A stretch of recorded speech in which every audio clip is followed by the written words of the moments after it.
welcome. Thank you for joining me at the table. I'm Thomas Dodderwick, and this week I have the pleasure of sitting down with one of the men who are about to be ordained to the permanent diaconate for our diocese, Ed Serrat. Ed, thanks for joining me. Thank you.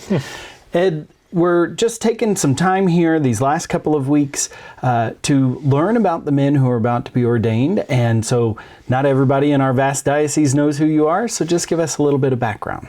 Sure. I was born in Buenos Aires, Argentina, and we moved to the United States in 1986.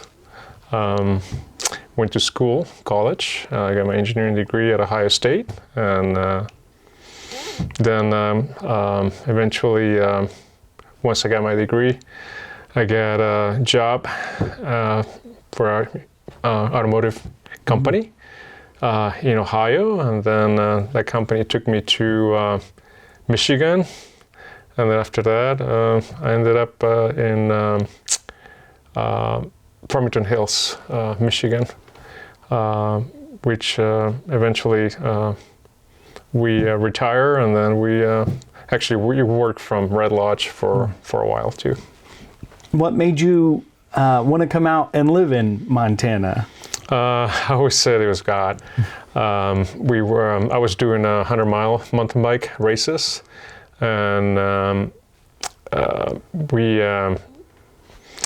one time we were going from a race in Sturgis, South Dakota, and doing a race in Bend, Oregon, and we just drove by Red Lodge, and we both were impressed by the town, and next year we did the same thing, and while we were driving again to Red Lodge, we looked at each other and said, why not retire in Red Lodge? And that was it. You grew up in Buenos Aires and moved to the United States. Has Catholicism been part of your entire upbringing? Were you involved in the church in Buenos Aires as a child, or when did Catholicism start to play a major role in your life? Yeah, I was cradle Catholic, so my mom and my dad were fairly devout Catholics.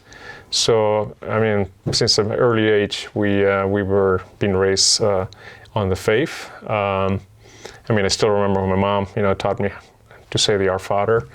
And so, I mean, we will never miss Mass, even if we were on a vacation. We always look for the closest church and the times, even before we left for vacation. So, yeah, it was instilled in me, never miss Mass, and always pray at night, always pray when we get on the vehicle. So, yeah, and then my mom started going to Mass pretty much every day, and I followed suit. You're in a unique position to be able to speak about experiencing the church in two different cultures, really. Can you speak to what that is like, how that enriches your own faith journey, that you see the diversity but yet recognize the unity? Yeah, I mean, obviously, I went to church in Argentina, and also I did in Venezuela because we lived in Venezuela for quite a few years, almost 10 years. And then I moved to the U.S. So yeah, it's totally different, the culture, obviously the language, but also too at work. I was able to experience, I used to travel a lot through my job. So I was able to go to Mass in Germany, even Hong Kong, Brazil, Mexico, and many other countries. So I always appreciated the Catholic, the universality of our church, that no matter where you are, the liturgy is the same. Sure. It doesn't matter if the language is different. And how do you think that experience of the universality will enhance your ministry as a deacon to the people of God? I think, opens up the ability to, understand people in different cultures and positions, that a person that didn't get exposed to those different cultures might not be able to be as flexible as I will be. Sure. Let's speak a little bit about your discernment process, because this is a pretty serious decision that you're making. When did that discernment process, when did you start to hear the whispers of maybe God calling you to the permanent diaconate? Well, the first time was 2010. I was working at Bosch, the German company in automotive, but again, I was traveling way too much. Pretty much China, Europe, Mexico, week to week. And I did talk to a priest about in Indiana about joining the diaconate. And at that time, I guess he, for some reason, he did not encourage me to follow. And I think it was the Holy Spirit, because I was traveling so much that now, understanding the workload and the commitment for the formation, based on the travel and the workload that I had, I would have not been able to do it. So that was 2010, so I kind of put it away, and then in 2012, we moved to Clarkston, Michigan, and we did a retreat very similar to Cum Christus called Christ Renew His Parish. And the bugs started coming back again. And so I kind of, was listening to it, and, eventually that was the time too that we decided to move to Montana. In 2018, we had Cum Christo weekend in Laurel. And that's really when everything kind of solidified. And shortly after that, I did talk to our priest here and sign up, and here I am. One of the things I'm asking all the guys about is how does one discern God's voice? Because our church spends a lot of time talking about discernment, but doesn't necessarily help us understand how to discern. So how would you say one can hear the voice of God through discernment?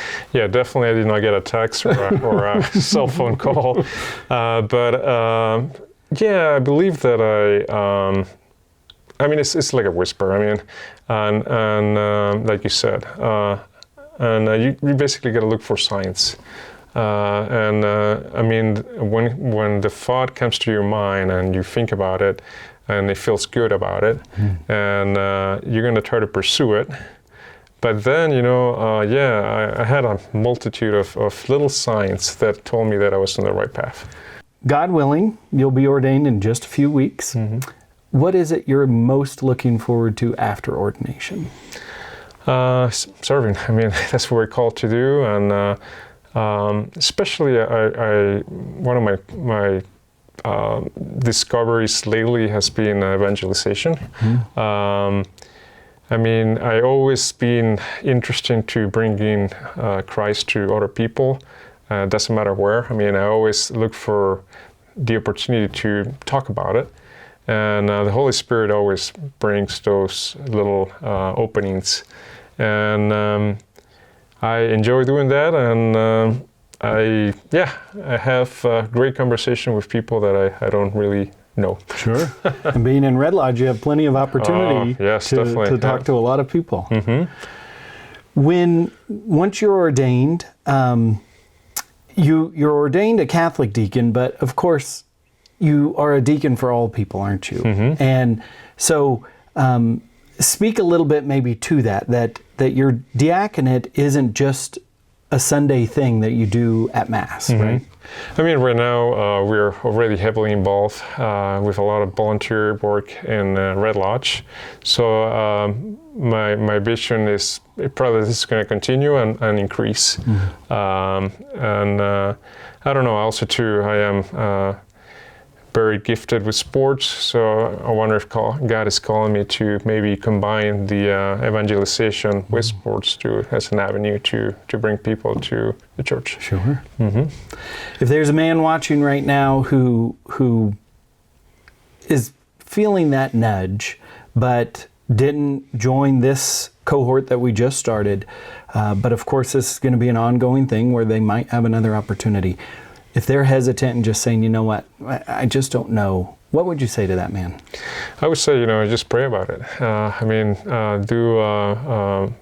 Pray about it, think about it. And again, if